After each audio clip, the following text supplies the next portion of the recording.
지난번에 그 대표님 그 블로그를 보다 보니까 그 23년 주택시장 리뷰하고 2024년 주택시장 전망을 블로그에 정말로 자세하게 해주셨더라고요. 제가 이거는 그 글로 했었던 포스팅 내용은 제가 설명란에다 링크를 걸어드리겠지만, 일단 내년에 대표님께서 생각하시는 주택시장, 부동산 시장을 어떻게 또 전망을 하시는지 궁금합니다. 네.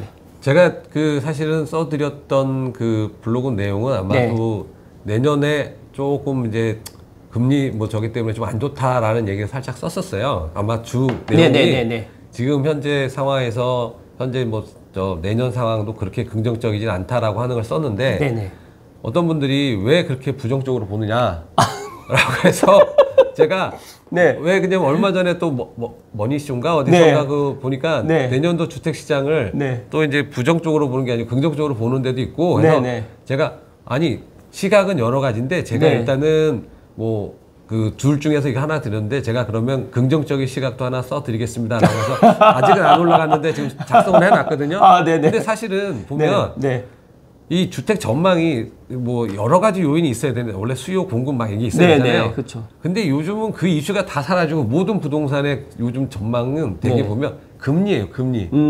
금리가 워낙에 비싸다 보니까 이게 전망 부동산이 다 지금 침체돼 있거든요. 그렇죠. 이 주택도 지금 사실은 이게 분양 시장에서의 어떤 그 뭐 정책 자금이 있잖아요. 보금자리론이니 요즘 또 내년에 당장 나온다는 게 신생아 특례. 이런 거 아닌 다음에는 거의 지금 뭐 이자가 뭐 4% 5%만 이러니까 힘들어서 사실 그래서 이 모든 이슈를 금리가 다 먹고 있어요. 그래서 내년은 사실 금리가 어떻게 될 거냐에 따라서 주택 시장이 사실 어떻게 영향을 받을 것이냐 문제인 거지. 그리고 또 긍정적으로 보시는 분들도 해봤자 사실 1% 2%예요. 이 1년에 1% 2% 오르면 과연 체감이 될까? 이런 부분들도 있고 해서 저는 뭐 내년에 그 주택시장 전망은 사실은 뭐 금년 수준에서 이렇게 간다라고 일단 보시는 게 그냥 크게 뭐 무난하지 않을까 하는 생각합니다. 제가 여기서 이제 저는 내년 상반기까지는 아마 이렇게 가지 않을까 생각을 하고요.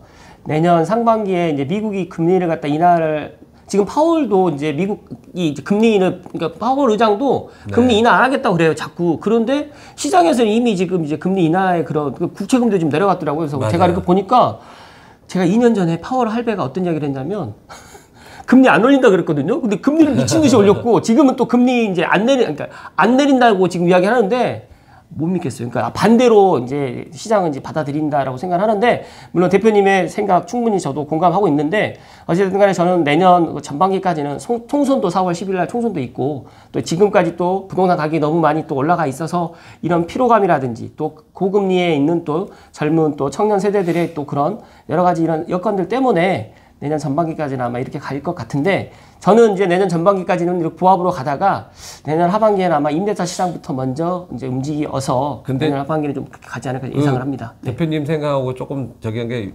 그 소비자들은 얼마 전에 이제 부동산 114에서 내년 그 주택 시장 상반기 어떨 거냐라고 이렇게 물론 이제 높은 적이 아니지만 질문을 했을 때 상승할 거라고 대답하는 응답이 꽤 많았어요.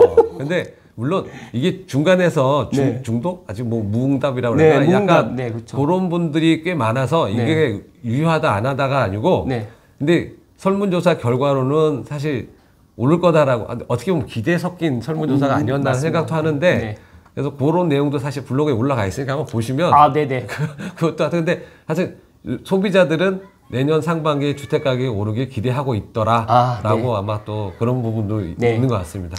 제가 얼마 전에 이제 상담을 해드렸던 30대, 그 다음에 30대 후반, 40대 초반이신 분들이 이제, 집을 갖다 매수를 하기 희망하는데 내년에 이런 뭐 정책 자금 특례라든지 이런 것들이 있다 보니까 약간 이제 지금보다는 차라리 내년에 그 자금을 갖다 활용하자. 또 이런 또 의견도 있고 또 요즘에는 이제 내가 직접 안 들어가더라도 내가 일단 몇 년간 몸테크 하고 뭐 전세나 월세 살고 일단 먼저 갭을 끼고 사자라고 또 이렇게 생각하시는 분들이 있더라고요. 그래서 너무 다양하다 보니까 근데 이제 바뀐 게 하나 있어요. 그거는 이제 저희 감사스마일 TV 애청자분들이 알고 계실 텐데 예전에 20, 30대는 전세나 월세 만족했거든요. 근데 지금 20, 30대는 전세 월세 만족하지 않습니다. 그래서 어떻게든 내가 내 집 마련을 갖다 하기를 희망하시는 분들이 많다라고 생각하시면 좋을 것 같다는 말씀 덧붙여서 이야기 드리고요. 5번째 질문으로 사장님께서 운영하고 있는 지금 걸포 넘버원 부동산 홍보하고 김포 및 검단에서 추천하시는 단지가 혹시 있으실까요? 네, 두 가지 질문 한꺼번에 드렸는데. 네네. 네.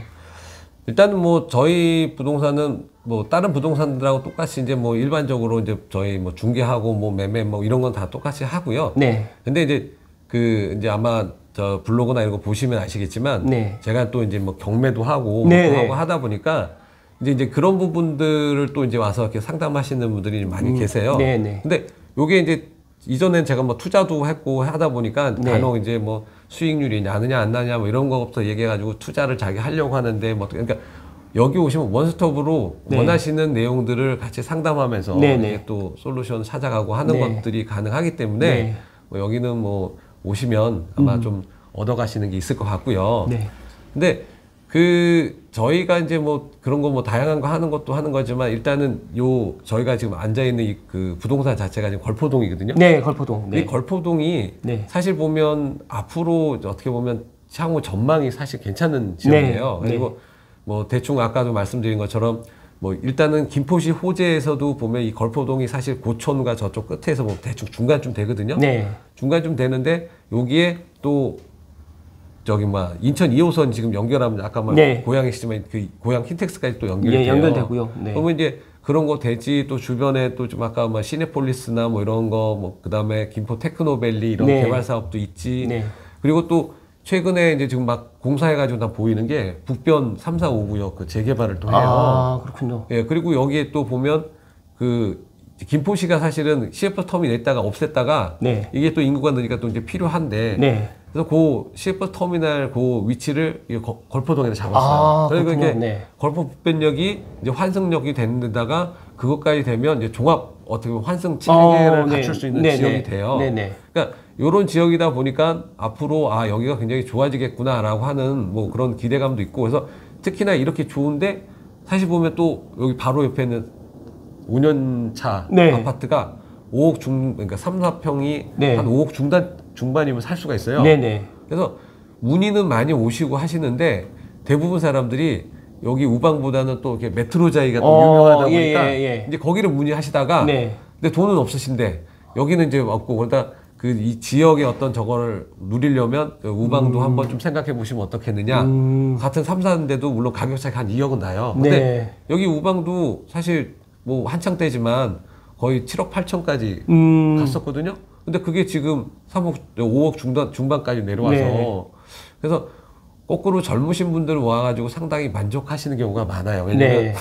이 가격에 못 살 줄 알았는데 그래도 또 매물이 있었고 네. 또 5년 차면 또 깨끗하잖아요. 네, 그렇죠. 예, 그러니까 젊으신 분들 또 이렇게 약간 한 10년 넘으면 또 싫어하시더라고요. 아, 그렇군요. 제가 오늘 한 바퀴 돌았거든요. 네. 근데 제 예상대로 단지가 아주 정말 정리정돈이라든지 상당히 잘 돼 있고 또 층수도 높지 않아서 또 보니까 젊은 그 자녀들을 갖다 키우시는 부모님들이 상당히 많으시더라고요. 그래서 네네. 30대 뭐 이렇게 전후로 해가지고 주부들이 많이 눈에 띄시고 또 바로 앞에 보니까 초등학교가 바로 또 붙어 맞아요. 있더라고요. 그래서 바로 옆에 있어요. 초품화를 또 끼고 있어서 네. 상당히 괜찮다는 말씀 감사 스마일 이야기 또 드립니다. 거기서 또 바로 여기 바로 옆에라 네. 5분도 안 걸려서 여기 바로 걸어갈 수 있기 때문에 예. 그래서 또 오히려 나이 드신 분들은 우방보다는 여기 오스타파라고 이런 네네. 거거든요.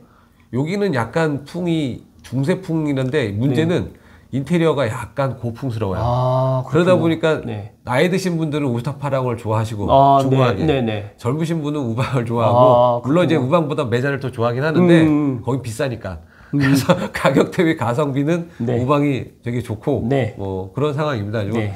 일단은 걸포동이 뭐 앞으로 발전 가능성이나 이런 게 좋다 보니까 네. 하여튼 문의는 많이 오고 그러고 있습니다. 그리고 혹시나 뭐 이런 쪽 관심 있으시면 오시면 아마 또 주변 설명 다시 또 해드리면 또 관심 많이 네.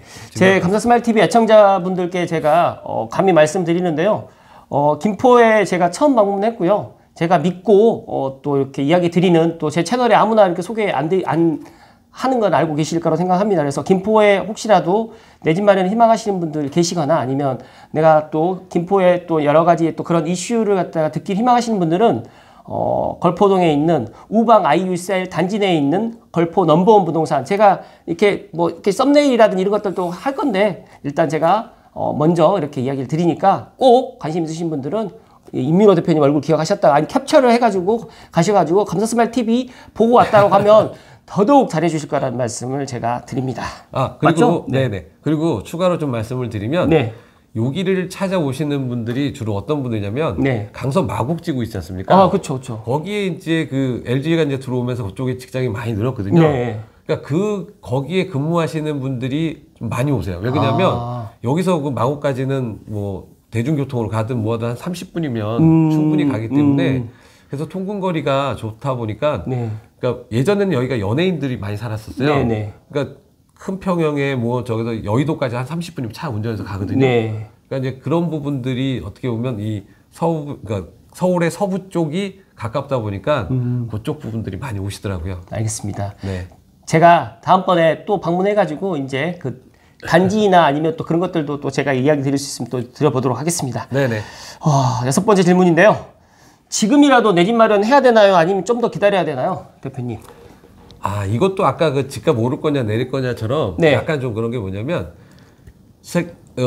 이게 지금 보면 그 분의 어떤 현재 위치에 따라서 좀 다를 것 같아요. 사정에 따라서. 네. 그러니까 만약에 내가 실수요로 살 거다. 네. 그러면 만약에 내가 집이 없으면 뭐 월세든 전세든 어떻게 돈을 내야 되잖아요. 그렇죠. 근데 그런 분이라고 하면 지금 약간 금리 때문에 아까 제가 좀 말씀을 네. 드리긴 했지만 네.